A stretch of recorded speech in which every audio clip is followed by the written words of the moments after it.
Paix et grâce chez vous. Ici pour vous, votre frère de Preacher Ben et Banda. Je vous salue dans le nom très précieux de notre Rédempteur Jésus-Christ. Bienvenue à ce nouvel épisode de Parlons de la Bible, un espace où nous partageons sur la parole de Dieu. Par la grâce de Dieu, le Seigneur nous permet de revenir encore au devant de vous pour cet épisode. Et je reçois quelqu'un qui n'est pas le moindre, qui n'est pas à présenter. Il est pour nous un modèle, un mentor. Je cite le révérend Israël Kindomba, qui est le pasteur titulaire de l'église Sang Précieux Canada. Bonjour révérend. Bonjour Ben the Preacher, c'est un plaisir d'être là encore. On est très content et très heureux de vous avoir sur ce plateau, ce nouveau cadre d'ailleurs de Parlons de la Bible. C'est tellement très beau et je suis très honoré de recevoir ton invitation. C'est toujours un plaisir de répondre à ton invitation. Gloire à Dieu. Et pour cet épisode, le Seigneur dépose dans notre cœur encore une fois un fardeau de parler sur quelque chose de très important qui est la vérité. C'est tiré de Jean chapitre 8, le verset 32, je peux le lire. Okay. La Bible déclare, vous connaîtrez la vérité et la vérité vous affranchira. Je vais juste prendre cette partie du verset. En préambule, j'aimerais un peu savoir, révérend, c'est quoi la vérité? Qu'entendez-vous par la vérité? Est-ce une vérité mathématique? Est-ce une vérité théologique? Est-ce une vérité géographique? Quand la Bible est en train de dire, vous connaîtrez la vérité et la vérité vous affranchira. C'est de quelle vérité la Bible est en train de parler? Gloire à Dieu pour cette opportunité. Déjà, je dirais dans ce texte, la question ne serait pas c'est quoi la vérité, mais c'est qui la vérité. Parce que dans ce texte, la vérité, c'est quelqu'un, c'est une personne. Et c'est la personne de Jésus-Christ. Déjà, il dit « Je suis le chemin, la vérité et la vie ». Donc, je pense que dans ce texte, au-delà du fait que la vérité soit un concept, au-delà que ça soit un concept, la vérité ici, c'est toute une personne. Et je veux le dire déjà en entrant de jeu, que la vérité ici, c'est Jésus-Christ. La vérité, c'est Jésus-Christ. Ça, c'est, si je peux un peu utiliser la tautologie pour dire la vérité, c'est la vérité. Oui, la vérité, c'est la vérité. C'est Jésus-Christ. Et la vérité en soi est une clé. La vérité nous donne accès à des domaines. Je vais prendre un exemple. Si je veux devenir médecin aujourd'hui, si je veux faire des études de médecine, on va me donner des éléments qu'on va appeler la connaissance, la vérité, pour que j'excelle dans ce domaine. Et dans le christianisme, pour quelqu'un qui vient de recevoir la vie de Jésus-Christ aujourd'hui, quelle est la vérité primordiale qui doit changer sa vie? Parce que j'aime bien la question, c'est que toutes les informations sur Dieu n'apportent pas le salut. Okay. Preuve dans l'ancienne alliance, le peuple l'ont connu comme Jéhovah Jireh, comme Jéhovah Nissi, comme tout ce que vous connaissez. Mais la vérité qui change, c'est la vérité de Christ. Et en parlant de Christ, on parle de son œuvre parfaite, totale et achevée. De la croix, du fait qu'il soit enseveli, qu'il soit ressuscité et qu'il soit assis à la droite du Père. C'est ça la vérité. Parce que j'aime bien ce texte que la plupart des chrétiens lisent vite. La Bible dit que la foi vient de ce qu'on entend, mais on dit ce qu'on entend vient de la parole de Christ, pas de Dieu. Okay. Parce que toutes les informations de Dieu n'apportent pas la foi. Okay. La seule information de Dieu qui apporte la foi, c'est l'information de Dieu qui pointe à Christ. Wow. Donc, je dirais que pour une personne qui vient de recevoir la vie de Christ, l'information ou la connaissance qu'il doit chercher, c'est la connaissance de l'œuvre du salut. Okay. Vous voyez, c'est la connaissance de l'œuvre du salut parce que c'est ce qui constitue la vérité. Comment? Et c'est ce qui constitue le fondement de notre foi. Comment? Parce que la Bible dit, si Christ ne ressuscitait pas, Ok. notre foi serait vaine. Yes. Donc la vérité que les enfants de Dieu doivent connaître, ce n'est pas la vérité des liens ancestraux, ni la vérité de toutes ces choses que vous connaissez. La vérité que le peuple de Dieu doit connaître, c'est la vérité sur Christ. Et en parlant de Christ, on parle de son œuvre. Ok. Glory. C'est très pertinent ce que vous êtes en train de dire. Vous avez dit la vérité qui emmène le salut, ou l'aspect de Christ, de Dieu qui emmène le salut, c'est cette vérité-là à travers Jésus-Christ. Mhm. Mais ça me pousse à réfléchir de la manière suivante. Si nous avons la vérité, est-il possible pour quelqu'un qui a la vérité, mais de l'utiliser d'une mauvaise façon? Je veux donner un exemple. Une énoncée mathématique peut être vraie, mais si vous la placez dans l'équation qui ne correspond pas, elle ne vous donnera pas de résultat. J'aimerais un peu savoir, est-ce que cette vérité sur Jésus-Christ qui est le salut, est-ce qu'elle est vraie, on l'accepte qu'elle est vraie, mais est-ce que si on l'utilise d'une mauvaise façon, si elle est mal exploitée, elle n'amènera pas la vie? Ça me pousse, parce que depuis que tu as fait un provocateur, ça me pousse à donner cette image. Parce que, rappelez-vous, quand Christ est mort sur la croix, il a dit « tout est accompli ». Et « tout est accompli » en grec, c'est « tétélestai ». Tétélestai a beaucoup d'images. Tétélestai a l'image d'un dessinateur ou un sculpteur qui travaille sur un tableau. Et à la fin de son œuvre, il écrit en bas « tétélestai ». Tétélestai a beaucoup de brèches. Mais l'une des brèches que j'aime, c'est que tétélestai est aussi utilisé en prison. C'est-à-dire, quand quelqu'un était en prison, à l'époque des Grecs, quand quelqu'un était en prison, on venait payer sa rançon. Quand on payait sa rançon, le chef de garde de prison disait tétélestai. C'est-à-dire, lorsqu'on payait sa rançon et qu'il n'entendait pas tétélestai, malgré le paiement de la rançon, il restait prisonnier. Comment? Je veux dire ceci. Le problème se situe au niveau de la connaissance. Comment? Les chrétiens possèdent la vérité parce que je vous ai dit que la vérité, c'est une personne. My God. Jean chapitre 1 dit que la grâce et la vérité sont venues. Ça, c'est Louis II qui le dit et il est dit mal. La version originelle du texte dit la vérité et la grâce est venue parce que la vérité, c'est la grâce. Comment? La grâce, c'est la vérité. Comment? Donc, en ayant Christ en nous, nous avons la vérité en nous. My Mais God. le problème se situe au niveau de la connaissance et de l'ignorance. Ok. C'est pourquoi Jésus, dans ce texte, ne dit pas seulement vous recevrez la vérité, il dit vous connaîtrez la vérité. Et en grec, le mot connaître ici, c'est avoir une révélation expérimentale. Comment? C'est-à-dire, vous ferez l'expérience de la vérité, c'est alors que vous connaîtrez cette vérité. Plusieurs chrétiens sont comme ces prisonniers. La rançon a été payée, ils ont reçu la vérité, mais tant qu'ils n'ont pas encore la connaissance de cette rançon payée, ils restent en prison. My God. Comme j'aime le dire, c'est le seul et unique révérend de Montréal. À Montréal, nous n'avons qu'un seul révérend. C'est le révérend Israël qui donne. J'aime le point sur la connaissance, connaître. Ce passage de Jean chapitre 8, le verset 32, vous connaîtrez la vérité, et la vérité vous affranchira. Je peux dire, il y a 3 mots-clés dans ce passage. Comment? Il y a connaître, Connaître. il y a vérité et il y a affranchir. Affranchira. Si je peux le dire, vous ne pouvez être affranchi qu'après avoir connu la vérité. Révérend, l'une des choses que nous remarquons dans la chrétienté ou dans le christianisme dans ce siècle, c'est que plusieurs personnes ne connaissent pas la vérité mais l'entendent. Ils entendent la vérité, ils vont à l'église, ils écoutent les pasteurs prêcher, mais ne connaissent pas cette vérité. Il n'y a pas d'expérience. Il n'y a pas d'expérience. Le mot connaître, vous avez dit en hébreu, c'est le mot yada, qui veut dire expérimenter. Mais j'aime j'aime ce mot en grec, j'aimerais le lire pour être précis. En grec, c'est le mot ginosko. Ginosko veut dire vivre la vérité. Ginosko veut dire expérimenter la vérité. Ginosko veut dire faire venir la connaissance.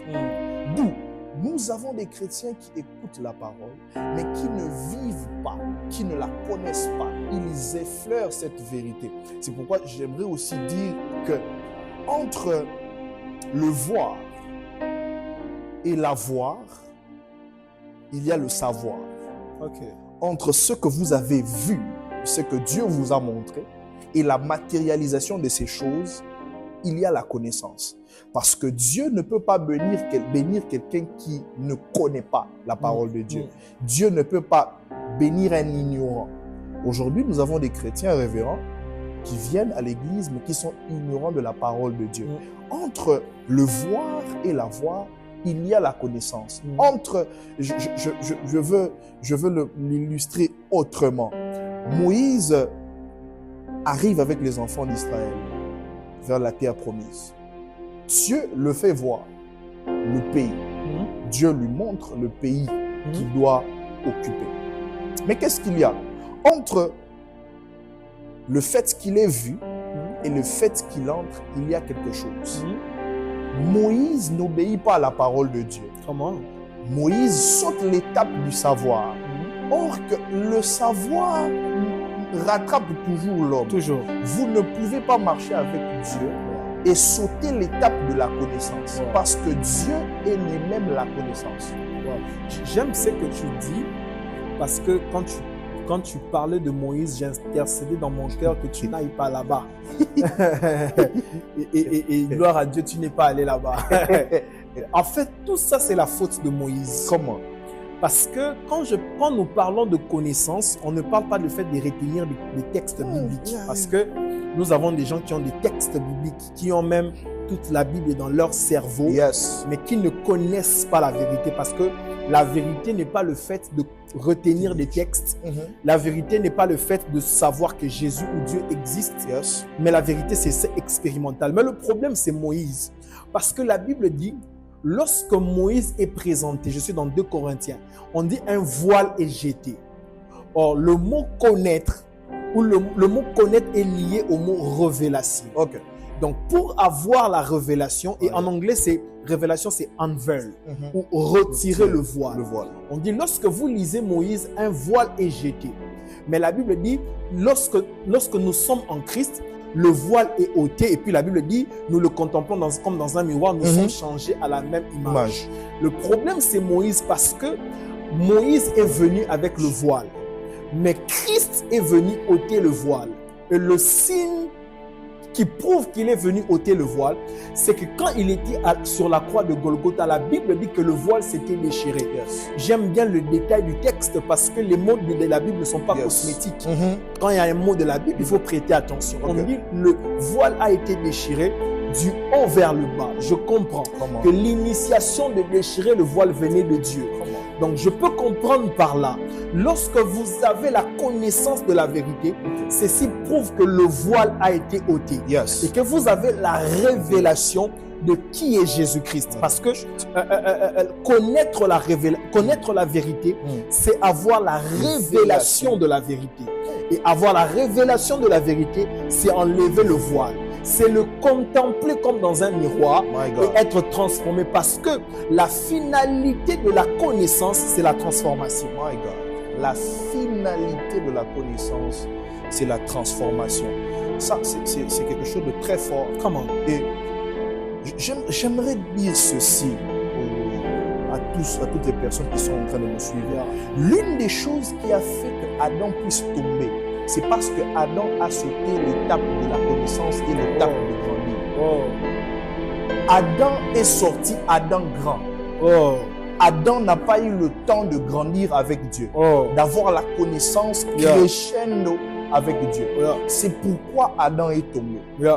L'importance de la connaissance ou de la vérité, mes frères, c'est que à chaque fois que nous marchons avec Dieu, à chaque fois que nous marchons avec le Seigneur, il se révèle en nous dans une autre dimension.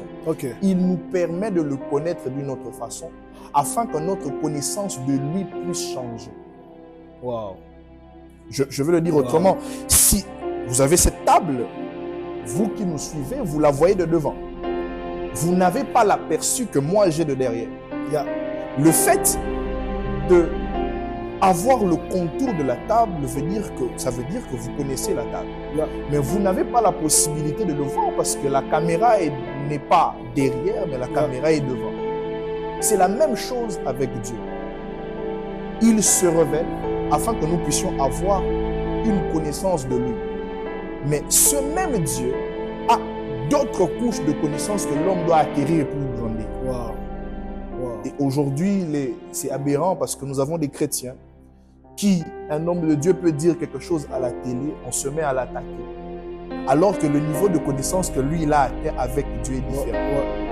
Le Seigneur s'est révélé à lui d'une autre manière. Révérend, je me pose la question, si Moïse était dans notre siècle et Moïse dit qu'il parle avec Dieu,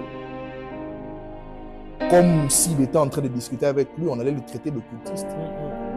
Mais ce sont des choses écrites dans la parole de Dieu.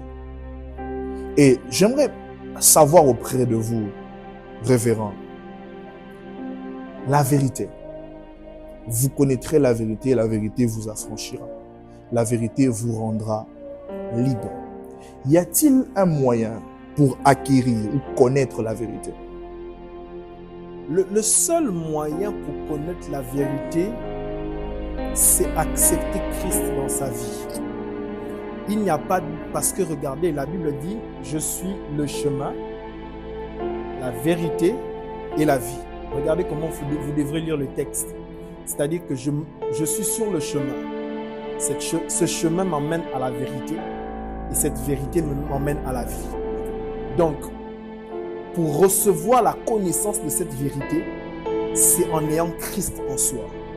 Comme je vous ai dit, le problème, quand je vous lisais 2 Corinthiens chapitre 5, vous allez comprendre par là que celui qui a la connaissance de la vérité a la connaissance sur soi-même. Parce que la Bible dit, ceux qui le contemplent comme dans un miroir. Pourquoi on parle de contempler comme dans un miroir? Parce que Moïse n'avait pas l'occasion de le contempler. Regardez, le texte dit, Moïse fait la déclaration en disant, fais-moi voir ta gloire. En d'autres termes, il disait, fais-moi voir ta face, parce que la gloire de Dieu est liée à sa face. Mais regardez, la Bible dit, personne ne peut me voir et vivre. Il dit, je passerai devant toi, je te mettrai dans un creux de rocher. Là encore, Dieu est en train de parler de Christ. Il dit, parce que Christ c'est le rocher. Je te placerai en Christ. Je te placerai en Christ. Et lorsque je te placerai en Christ, je passerai devant toi. Et Christ va te protéger parce que je t'ai placé en lui. La chose qui fait en sorte que nous avons la possibilité de nous tenir devant Dieu et que nous avons la possibilité de voir sa gloire face à face, c'est parce que nous sommes en Christ. C'est pourquoi vous allez remarquer, Moïse n'est pas entré dans la terre promise parce qu'il avait frappé le Christ, il avait frappé le rocher où il était entré. Parce que vous avez remarqué avec moi, la première fois quand le peuple réclame l'eau, il frappe. L'eau sort, l'eau jaillit plutôt. La deuxième fois, il entre dans le rocher. La troisième fois, Dieu lui dit, parle au rocher, mais il frappe le rocher. Mais la raison pour laquelle il n'entre pas dans la terre promise, c'est parce que Jésus n'a pas accepté qu'on le frappe 2 fois. Quand il a déjà été frappé une fois, quand il est déjà mort, il n'acceptera pas de mourir encore. C'est pourquoi, comme il a vu Moïse le frapper 2 fois, Jésus a dit non, tu n'entres pas dans la terre promise parce que je suis mort comme l'agneau, mais quand je suis comme les lions, j'accepte pas qu'on me frappe 2 fois. Parce qu'il est mort comme agneau, mais il est ressuscité comme les lions de la tribu de Juda. Alors le problème c'est que la Bible, c'est quoi la Bible dit? Quand vous lisez Moïse, il y a un voile et nous, la Bible dit, celui qui le contemple, nous sommes transformés à la même image. Pourquoi? Parce que contempler sa gloire, c'est expérimenter la vérité. Parce que je vais répondre vraiment à ta question d'une manière littérale. C'est que pour vivre la vérité, il faut la contempler. My God. Et pour la contempler, c'est dans les Saintes Écritures. Et je vais vous dire une chose. Toutes les Écritures sur Dieu n'apportent pas la vérité. Mais toutes les Écritures sur Christ apportent la vérité. Parce que je vais vous donner une nuance. Dans l'Ancienne Alliance, la foi des patriarches était basée sur le fait que Jésus venait. Dans les Évangiles, la foi est basée du fait que Jésus est là, Emmanuel. Mais nous, notre foi est basée sur les œuvres de Jésus. Donc, vous devez comprendre, c'est le fait de contempler l'œuvre de Christ dans les Écritures que vous parvenez à la vérité de Prédication. Le fait de contempler Christ par les Écritures, Yeah. par la parole. Par la parole. My God, my God, my Par la God. parole. Vous savez, on a des séminaires Cool, révérend. on a des séminaires Cool, de révérend. prière, séminaires de prière. Ce n'est pas mauvais. J'aime bien la prière. Tu sais que je suis un homme de prière. Séminaire de délivrance. Tu sais que j'aime. On chasse les démons. Oui. Mais il n'y a pas de séminaire de lecture de Bible, par exemple. Est-ce qu'on peut se retrouver un jour, pendant des jours, en train de lire de Genèse, Apocalypse, cherchant Christ dans les Écritures? Parce que la Bible dit, les prophètes ont fait ont fait de Christ l'objet de leur investigation. Christ, on le cherche dans les Écritures. C'est-à-dire, quand je lis l'arche de Noé, je vois Christ. My God. Parce que quand Christ est ressuscité avec les disciples d'Emmaüs, il dit de Moïse en passant par les psaumes, il s'agit de moi. My God. C'est-à-dire, pour bien lire les Écritures, Yes. vous devez chercher Christ partout. Le problème avec nous, Yes. c'est que quand on lit les Écritures, on cherche les Amalécites, on My cherche God. les Égyptiens, Oh, on cherche le mariage dans Oh les là là. Écritures. C'est pas mauvais. Oh mais là là. notre point focus Oh doit là être là. Christ. Vous devez chercher Christ dans les Écritures. C'est alors que vous parvenez à la vérité. My God, vous devez chercher Christ au travers des Écritures. Aujourd'hui, on a des personnes bizarres, révérend. Des hommes bizarres qui ne prennent pas de lire, ne prennent pas le temps de lire la parole de Dieu pour connaître la vérité. C'est bizarre. Quand je lis l'histoire de Josué, je me rends compte de quelque chose, révérend. Moïse est en train de partir. Moïse est parti. Il est parti. Et le Seigneur vient voir Josué et le dit, prends ce livre, que ce livre de la loi ne s'éloigne pas de ta bouche, afin que tu tout ça là. J'allais poser la question au Seigneur. Avec Moïse, tu n'as pas parlé de la parole. Avec Moïse, Moïse a utilisé le bâton. Pourquoi auprès de Josué, tu vas ramener la parole? Mais c'est là que je comprends que le plan de Dieu au départ, ce n'était pas le bâton. Le plan de Dieu, quand le Seigneur vient rencontrer Moïse et lui dit d'aller sortir les enfants d'Israël, d'aller les affranchir, de base, le Seigneur lui dit, va et parle à Pharaon. Le mode opératoire que Dieu utilise, c'est la parole. La parole. Et cette parole qui doit aller affranchir les enfants d'Israël. D'où je comprends que le bâton a été suscité parce que Moïse ne pouvait pas parler. Moïse n'arrivait pas à parler.